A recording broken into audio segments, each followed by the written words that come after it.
Have you ever opened your mouth in English and suddenly your mind goes empty, even though you understand everything? You can watch movies. You can read articles. You can follow meetings.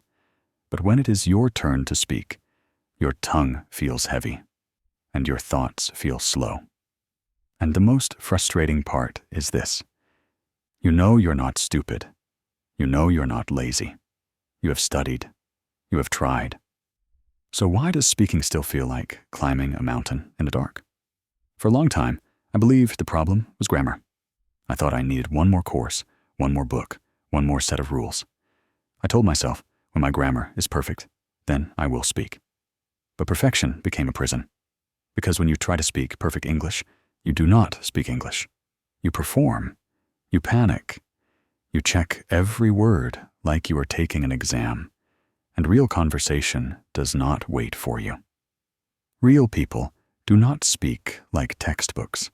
They speak fast. They change direction. They interrupt themselves. They laugh. They use simple words. And they keep going. Fluency is not accuracy. Fluency is movement. Here is the surprising truth that changed everything for me. I did not start speaking English fluently by learning more. I started speaking fluently by finally accepting that my English would be messy at first. And not just accepting it in my head, but accepting it in my body. Relaxing my shoulders, letting my face move, letting my voice come out even when the sentence was not perfect. Because the real enemy was not grammar. The enemy was fear. Fear of sounding stupid. Fear of being judged. Fear of making mistakes in front of someone who seems confident. Maybe you know this feeling. You are in a work meeting and you have an idea. You even know the words, kind of. But you start building the sentence in your mind, translating from your language, checking the tense, checking the preposition, and then the moment passes. Someone else speaks. And you sit there thinking, I could have said that. Or you are traveling, and someone asks you a simple question like, where are you from? Or how long are you staying? And you answer, but it comes out stiff, like a robot, and you hate the sound of your own English. That moment can hurt more than people realize. What finally helped me was something simple, but not easy. I stopped trying to create perfect sentences, and I started trying to create clear messages. I gave myself permission to speak like a human. If I did not know a word, I described it.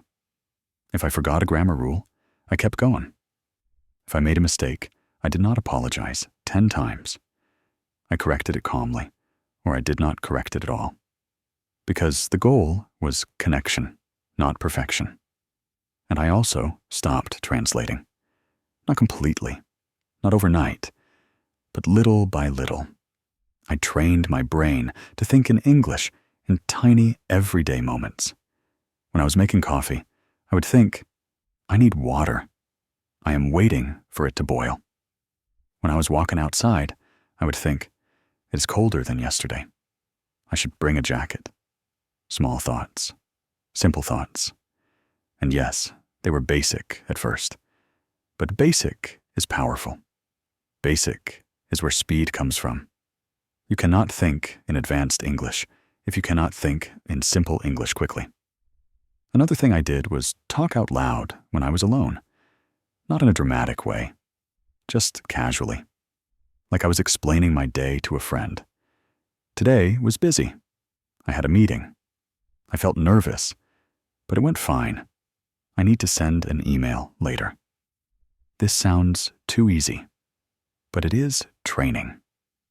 You are building automatic English. You are teaching your mouth to move without asking your brain for permission every second. And let me tell you something important. Confidence does not come first. Confidence comes after action. People wait to feel confident before speaking, but it works the other way around. You speak while you are nervous. You speak with mistakes. You speak with a limited vocabulary. And after many small moments of speaking, your brain learns, I am safe. Nothing terrible happened. I can do this again. So if you are listening right now and you feel stuck, I want you to hear this clearly.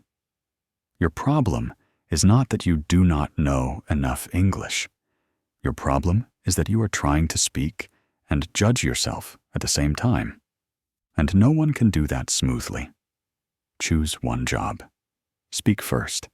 Judge later, if you really need to. Most of the time, you do not. The day you stop treating English like a test is the day your English starts sounding real. Not perfect. Real. And real is what people understand. Real is what creates friendships, opportunities, and freedom. So next time you speak, try this. Slow down just a little. Breathe. Use simple words. And keep going. Let your English be alive. Let it be imperfect. That is how fluency begins.